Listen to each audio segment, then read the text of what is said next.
This is Bob Oliphant from the Westford Historical Society and Museum, bringing you episode 47 of Season 2 of the Westford Wardsman podcast.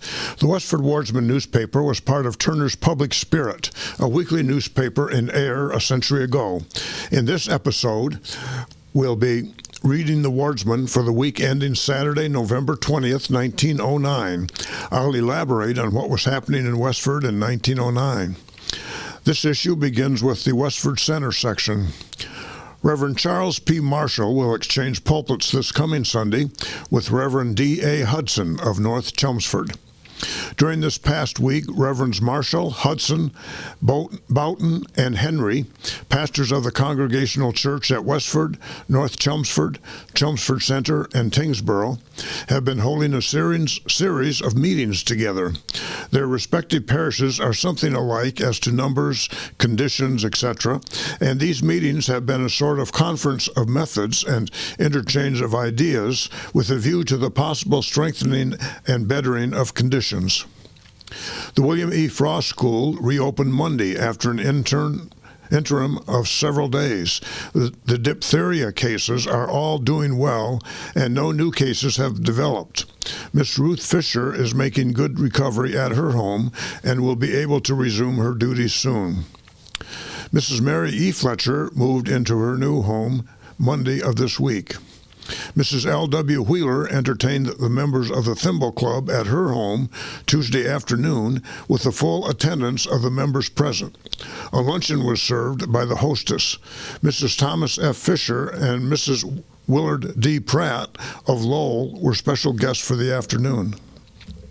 The WCTU, that's the Women's Christian Temperance Union, held its regular monthly meeting with Mrs. Charles H. Wright on Wednesday afternoon.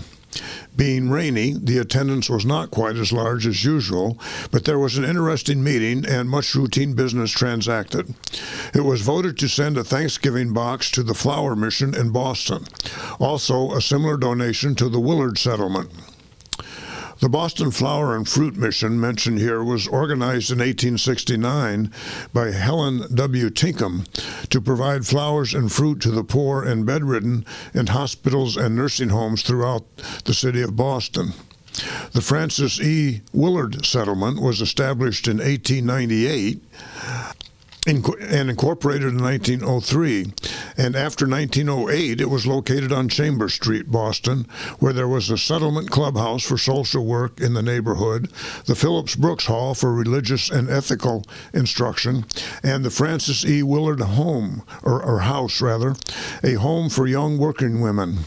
It was founded by Caroline Matilda Caswell and named for Frances Elizabeth Caroline Willard, who died in 1898, an American educator, temperance reformer, and woman's suffragist. Miss Grace Lumbert has been connected by telephone this last week. Her number is 8-6. I think that's the 8th phone on the 6th line. These were shared lines back in the early days. Mrs. Frankie Miller, who was ill with typhoid fever, is making good progress toward recovery. Alex Fisher has been making improvements in his barn, putting on new foundation walls. This was the farm at 3 Depot Street, owned previously by Alex's father, Alvin Fisher. Father and son both ran a butchering business here for many years, much to the dismay of their neighbors in later years anyway. The members of the Loyalty Club, composed of girls in the Congregational Sunday School, in charge of Mrs. Marshall and Mrs. Lumbert, had a meeting with Mrs. Etta and Minnie Whitney in the south part of the town, the latter part of this week. It was Miss Etta's birthday, and a general good time with games, music, and refreshments was enjoyed. Etta was a nickname. Her given name was Ethel Maud, so it's Ethel Maud Whitney, and she was born on November 9th, 1895. So she was 27 years old. A great improvement. Mrs. Hiram Whitney has been making quite considerable and radical changes in the grounds about her place.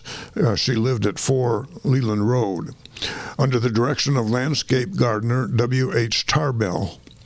The long triangular piece of ground in front of O.R. Spaulding's, who lived at 1 Leland Road, which is owned by the town, has been nicely graded at Mrs. Whitney's expense.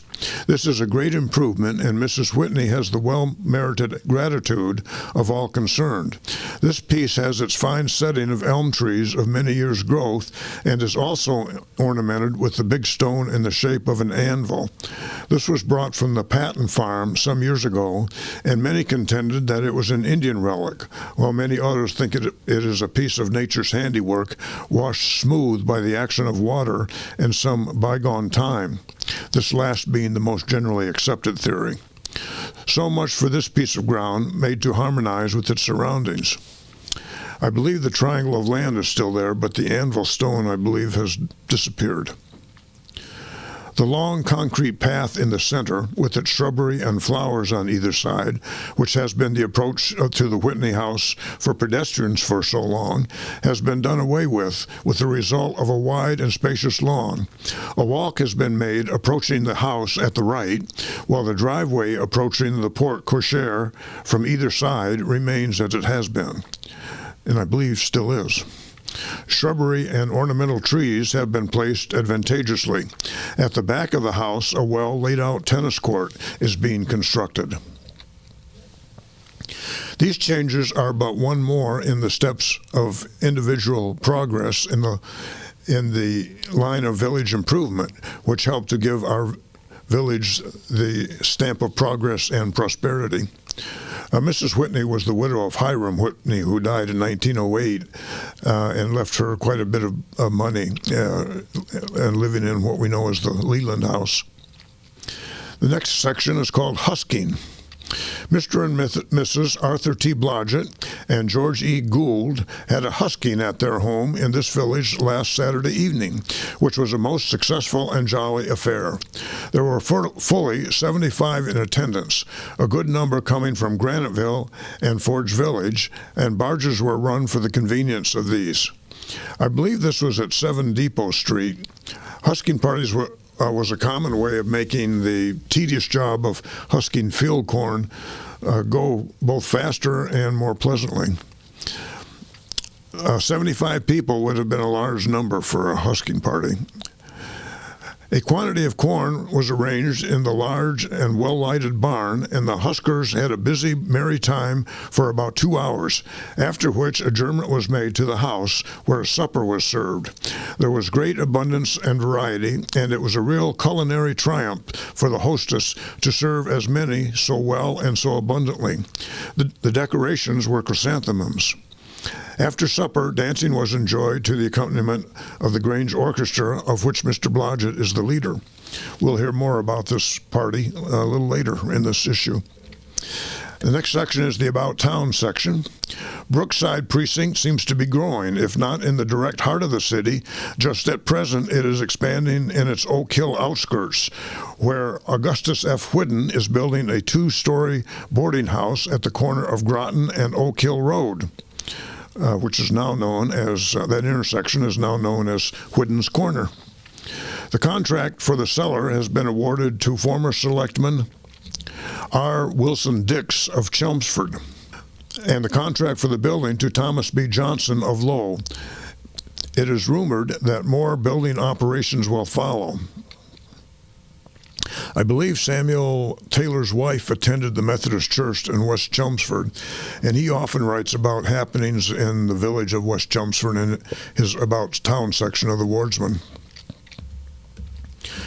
S. Thompson Blood of Concord Junction, which is now the village of West Concord, gave another of his familiar smiling entertainments at the vestry of the village church, West Chelmsford, on Thursday evening. The proceeds were devoted to paying for a new carpet vacuum cleaner. Mr. Thompson succeeded in making the dust fly without any machinery. Pearlie A. Wright has bought the John O'Brien farm on Tadmuck Road and will take possession at the present time. This farm is a well-known fruit and milk farm on the easterly slope of Providence Hill. and extending easterly into Tadmuck Swamp, covering the territory where Mysterious Spring is located. Mr. Wright will be remembered as the son of Kendall A. Wright, for many years a resident of Westford, owning and living on the Deacon Andrew Wright place. Mysterious Spring, as it is called here, is an interesting place to visit. It is a short hike off Tadmuck Road. It's now often called, wrongly, Mystery Spring, and the mystery is that the water runs right out of a rock continuously. Selectman Dunn of Chelmsford has bought the standing grass on the nutting meadow on Kai's Brook and is busy cutting it these Thanksgiving days. The Farmers Institute of Groton was brilliantly good, and more too, and more than newspaper reporting, so writes Chairman Troll. Also, that in place of a December institute, the State Board of Agriculture will hold a 3-day session, Grange Hall, Dracut, December 7th, 8th, and 9th, with able speakers from various parts of the United States, and that the next regular Farmers Institute will be held with good old, rugged, hilly, entertaining town of Westford, where everybody likes to come for fun. In January, get ready. Mr. and Mrs. Arthur T. Blodgett gave an open house and barn husking party at their home, Westford Center, last Saturday evening. Everybody was cared for in a hospitable manner, with abundant supper and cheerful music by the Grange Orchestra. Forge Village was there, with R.D. Prescott to see that they were there. Graniteville also got there and stayed until the hour of departure overtook all. This was the same husking party mentioned above. John C. Decatur of Boston Market is in town looking after the apples on the Reed Farm, which he has bought. The next section is called First Meeting. The Fortnightly Club of North Westford held its first meeting of the season at the Wright Schoolhouse last week, Friday evening. The Wright Schoolhouse was located on Groton Road near the intersection with Gould Road. Songs, double and single, speaking, sober and mirthful. Spraying of Fruit Trees by William H. Decatur, and How to Raise 60 Potatoes and Have Them Weigh 75 Pounds by Fred L. Snow were two talks given. After all these things had been disposed of, the election of officers followed. Frank Chandler was elected president, Albert Dagey, vice president, J. Everett Woods, treasurer, Miss Lillian Wright, secretary, executive committee, Mrs. Lillian Snow, Mrs. William Wyman, and Hiram Dane. The next meeting will be held Friday evening, November 26th. What is the best roofing for farm buildings will be the subject. Lots of variety, fun, and instruction to go with the roofing. Next section is the Graniteville section. Workmen have been busy this week tearing down the charred timbers of what was formerly the fine barn of J.A. Healy. While at work on Tuesday, a portion of the sidewall fell from the top, but luckily no one was under it at the time, or otherwise someone would have been injured. Mr. Healy intends to have a general cleaning up in the vicinity of the barn and will probably rebuild in the early spring. The members of St. Catherine's Temperance Society held a very interesting meeting in their rooms on Wednesday night. Considerable business of importance was transacted, and 2 new members were initiated into membership of the society. Business in Charles G. Sargent's shop continues to be very good, and there is some talk of running overtime in a few hours each evening during the week. John Green, who works in this village but resides in Tingsboro, while returning a few days ago, left his horse standing outside of Reeves' store for a few minutes when the horse suddenly took fright at something and started to run away. He ran for about a quarter of a mile when he was stopped by a young man on a bicycle. Neither horse nor buggy was injured, nor bicycle, I presume. The regular meeting of Court Graniteville 179, Foresters of America, was held in their rooms on last Thursday evening. Next is the Forge Village section. The primary school teacher, Miss Abby M. Blaisdell, and Miss Eva F. Pine are planning to hold a small entertainment at Cameron School before Thanksgiving. Miss Pine, who has charge of 42 children, has had considerable difficulty over the condition of the heads of the foreign element. With the assistance of Dr. Cyril C. Blaney, it is hoped the trouble will be remedied. It sounds like they had a lice problem with the children. The members of the John Edwards Hose Company enjoyed an excellent chicken supper at their club rooms last Saturday evening. After the cigars were passed, a social hour was enjoyed. It is planned to hold many more during the winter. This was one way the men passed the winter a century ago. Reverend John Gregson of Cambridge conducted the services at St. Andrew's Mission last Sunday evening and proved a very effective speaker. It is about time that some of the kitchen bar rooms were put out of business here. If some of the money that was appropriated for the suppression of liquor was put in circulation, the nuisance would be gotten rid of. Mr. and Mrs. Finn and 7 children, and Mr. and Mrs.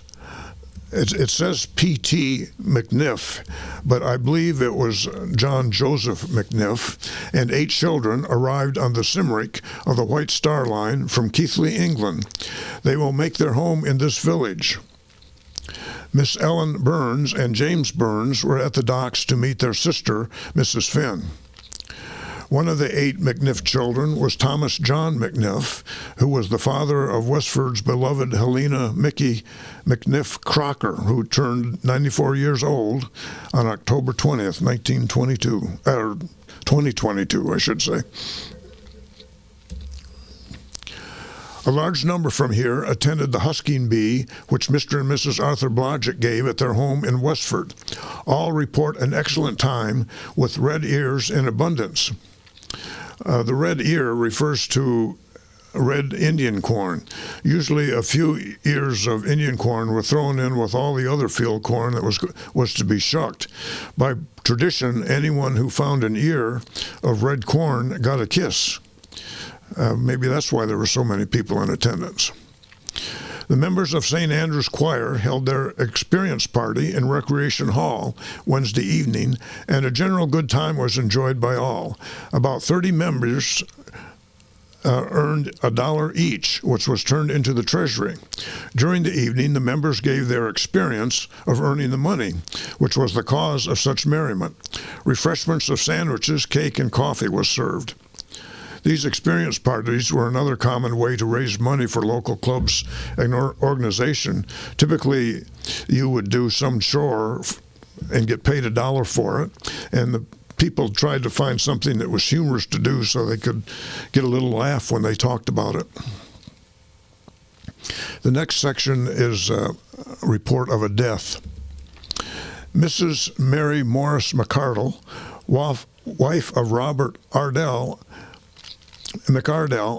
of Dorchester and mother of Mrs. John E. Burnett of this village, died at the home of her daughter, Mrs. William King, Wednesday, November 10th, after a long and painful illness, aged 53 years. Mrs. McArdle was a resident of Lowell for many years, where she was well known and highly respected. She was a regular attendant at St. Patrick's Church. On account of ill health, she went to live with her daughter, Mrs. King of Dorchester, a little over a year ago, and remained with her until her death. A funeral mass was celebrated at St. Peter's Church, Dorchester, last week, Friday morning, Reverend Father Kenny officiating. Burial was in the Cambridge Cemetery. She leaves besides her husband, Robert McArdle, 2 daughters, Mrs. William King of Dorchester and Mrs. John E. Burnett of this village, and numerous other relatives in Lowell who will be pained to learn of her death. That's the news in Westford for the week ending November 20th, 1909. Thank you for listening, and thanks to Ryan Cousins of WestfordCAT for providing technical support. You can find transcriptions and podcasts from the Wardsman at our website at museum.westford.org, or visit the Historical Society's Facebook page for more Westford news from a century ago. This is Bob Oliphant, and I hope you will join us for next week's Westford Wardsman podcast. Thank you.